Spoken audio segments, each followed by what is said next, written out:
It was a quiet evening, much like many others, in James and Emily's small home. They had just put their 2-year-old daughter, Ava, to sleep in her crib in the adjacent room. The house was silent, except for the gentle sound of the wind rustling the trees outside. Cooper, the family's Labrador, lay on the living room rug, as he did every night, calm and content, embodying the quintessential companion dog known for his gentle and peaceful nature. But that night, something changed. Cooper suddenly lifted his head, his ears perked up, and he slowly got up, walking to the hallway and stopping in front of Ava's bedroom door. James, who was watching television in the living room, frowned. "What's up, buddy?" he asked, expecting the dog to return to the rug, but Cooper didn't move. Instead, he began growling softly, something entirely out of character for him. Emily, coming from the kitchen, noticed the tension. "Is he growling?" she asked, surprised. James nodded and walked toward the hallway. "Maybe he heard a noise outside," he said, trying to sound unconcerned. But when he opened Ava's bedroom door, he found Cooper staring fixedly at a corner of the room, his posture rigid and his eyes sharp. There was nothing there, just the wall and an old dresser holding the baby's clothes. James laughed nervously. "It's okay, boy. There's nothing here," he said, patting the dog on the back. But Cooper didn't budge. The growling continued, and now his eyes darted between James and that specific corner of the room. Something wasn't right. Emily, feeling a chill run down her spine, stepped into the room and picked Ava up in her arms. "Maybe he's just spooked by a scent or sound we can't detect," she said, trying to reassure herself. But looking at Cooper's serious demeanor, she realized this wasn't ordinary fear. It was as if he knew something they didn't. Cooper had always been more than just a dog to James, Emily, and little Ava. Since the day they adopted him as a clumsy puppy with paws too big for his body, he had been a part of the family. James often reminisced about their visit to the animal shelter, where Cooper ran straight to Emily, wagging his tail so vigorously it seemed he might take off. "He chose us," Emily always said with a smile. Since then, Cooper had been a warm and constant presence in their lives. He could sense when someone was sad, resting his head on their lap to offer comfort. He shadowed Emily around the house while she cooked, sat beside James during football games, and patiently let Ava tug on his ears without complaint.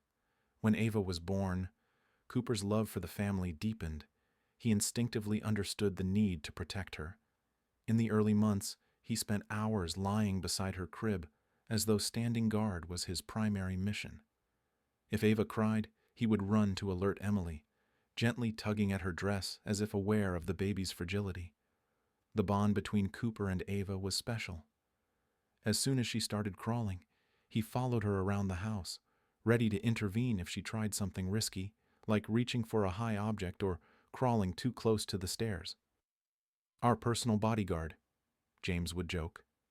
Despite his energy and enthusiasm, Cooper always managed to be gentle with Ava, as though he understood just how small and vulnerable she was. This history of loyalty and unconditional love made James and Emily trust Cooper completely. They knew he would never scare them without reason. But now, with his unusual behavior in Ava's room, they began to wonder what could be unsettling their faithful companion so deeply. The nights grew increasingly strange in their home. Without fail, every evening, Cooper would adopt the same stance by Ava's crib. He stood upright, ears alert, his gaze fixed on the left corner of the room, exactly where an old wooden bookshelf stood. The growling wasn't loud but steady, as though he was warning of something deeply disturbing. At first, James and Emily tried to dismiss it. "Maybe he's just reacting to some odd smell or noise outside," James suggested on the second night. But as the days went by, Cooper's behavior became impossible to ignore. Even when the room was completely silent, Cooper wouldn't relax. Always the same rigid posture, the soft, constant growl, and eyes that never wavered from that corner. Emily began to grow uneasy. "What if he's trying to warn us about something?" "Cooper has never acted like this before," she said. James agreed, but he didn't know what to do. They checked every corner of the room. They looked behind the bookshelf, inspected the floor, and even searched for any insects or small animals hiding, but they found nothing. Concerned, they took Cooper to the vet for a checkup. "He's perfectly healthy," the vet said after a thorough examination. "Sometimes dogs pick up on things we can't, like sounds or vibrations. It might be something so subtle we'd never notice it." Despite the vet's reassuring words, the family still couldn't explain Cooper's behavior. Emily's unease deepened when Cooper started becoming agitated, even before entering the room. During the day, he was his usual self, playful, calm, and loving. But as night approached, something changed. He would start pacing up and down the hallway, occasionally stopping to look at Ava's bedroom door as if preparing for an important duty. James took a practical approach, conducting a detailed inspection of the house. He checked the windows, searched for cracks in the walls, and even called a technician to examine for electrical or structural issues, but nothing out of the ordinary was found. "I don't know what else to do," he confessed to Emily one evening as they watched Cooper sitting in the dark, his eyes fixed on that same corner. It was then that Emily suggested something they hadn't considered before. "What if it's something we can't see or hear? Maybe a smell, a vibration, something bothering him that we just can't detect?" The idea seemed far-fetched, but logical. After all, Cooper wasn't one to sound the alarm without reason. The mystery only deepened. Every night the same pattern repeated itself, Cooper standing guard by Ava's crib, his gaze fixed on the same corner, with that low, constant growl. "We need to investigate further," Emily said one night, rocking Ava in her arms. "The vet said dogs pick up on things we can't. Maybe it's time to call someone to examine the house." James agreed. The next morning, he contacted a home inspection company. 2 days later, the inspector arrived, a man experienced with modern tools and a powerful flashlight that seemed to illuminate even the smallest details. "Dogs are amazing at detecting unusual things," he said as he prepared to examine Ava's room. "They often notice problems long before we have any idea something's wrong." The inspector started with the basics.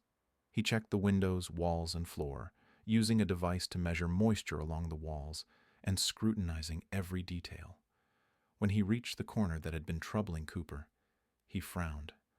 "This is odd," he murmured, pressing his hand against the wall. James noticed the man growing more focused. "It seems like something is going on inside this wall." Using a thermal camera, the inspector examined the wall's interior and confirmed significant moisture accumulation in that area. "Probably a leak," he explained. "Over time, water may have compromised the materials inside the structure, causing subtle vibrations or noises that the dog is picking up on." The discovery worried Emily. "Is this dangerous?" she asked, holding Ava closer. The inspector explained that leaks could weaken walls and, if left untreated, lead to more serious issues like mold or even structural damage. "You made the right call by bringing in help. This could have gone unnoticed for months until it caused something serious." Additionally, the inspector found that the issue was worsened by a small gutter leak outside the house, which allowed water to pool near the base of that wall. He took photos, made notes, and recommended hiring a repair specialist to address the problem as soon as possible. As the inspector packed up his equipment, Cooper stayed by his side, watching intently. The dog seemed almost relieved, as if someone was finally taking seriously what he had been trying to warn them about for weeks. That same afternoon, James began calling repair companies, determined to start the work immediately. "I'm not leaving this like this for another night," he told Emily. She nodded in agreement. "If it weren't for Cooper, we never would have noticed. He saved us from a much bigger problem." While waiting for the repairs, they decided to move Ava into their room. Naturally, Cooper followed the portable crib to its new location, ever vigilant beside his little charge. The repairs began on a gray morning, with the sound of tools and muffled conversations from the workers filling the usual quiet of the house. James and Emily sat anxiously in the living room with Ava, while Cooper, as always, assumed his strategic position near the bedroom door. He watched everything carefully, his ears twitching at every noise, as though personally overseeing the operation. For them, it was impossible to ignore how attentive he was, almost as if he understood the gravity of the moment. After a few hours, one of the workers came downstairs with a worried expression. "Mr. James, you're going to want to see this," he said, his tone serious. James felt a chill run down his spine. He knew something was wrong. With a glance at Emily, who was holding Ava tightly, he climbed the stairs cautiously, his heart racing. When he entered Ava's room, James was speechless. The corner wall had been opened, revealing a scene he never expected. The internal beams were soaked with black mold, covering much of the structure. The smell of rotting wood was strong and pervasive, but what truly caught his attention was the state of one of the main beams. It was so compromised it looked ready to give way. It was clear that the problem had been there for a long time, hidden behind the pristine paint and finish that gave a false sense of security. "This is much more serious than I thought," the technician explained, pointing to the deteriorated wood. "This beam is supporting a significant portion of the weight above. If it had given way, it could have caused a partial collapse, especially over time. You're lucky to have caught this now." Emily, who had followed shortly after, stood frozen at those words, holding Ava in her arms. She felt the weight of the situation. "You mean this could have collapsed even while our daughter was sleeping here?"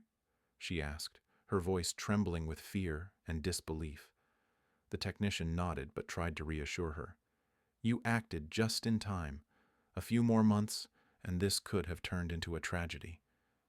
As James and Emily processed the discovery, another worker pointed out something even more alarming. At the base of the wall, the moisture had attracted termites. The tiny insects had begun eating through the internal wood, accelerating the deterioration process. It was as though the problem had been lurking, growing slowly until it became a serious risk. Cooper, who had remained silent until that moment, let out a soft bark, almost as if to confirm I knew it. Emily knelt down and stroked his head, tears streaming down her face. "You saved us," she said, her voice choked with emotion. The ever-loyal dog wagged his tail but kept his eyes firmly fixed on the workers, as if still monitoring the situation. James couldn't help but imagine what might have happened if they hadn't taken Cooper's behavior seriously. The thought of a partial collapse of the bedroom while Ava was sleeping was terrifying. He glanced at Emily, who looked just as shaken as he was, and murmured, "He really saved our family."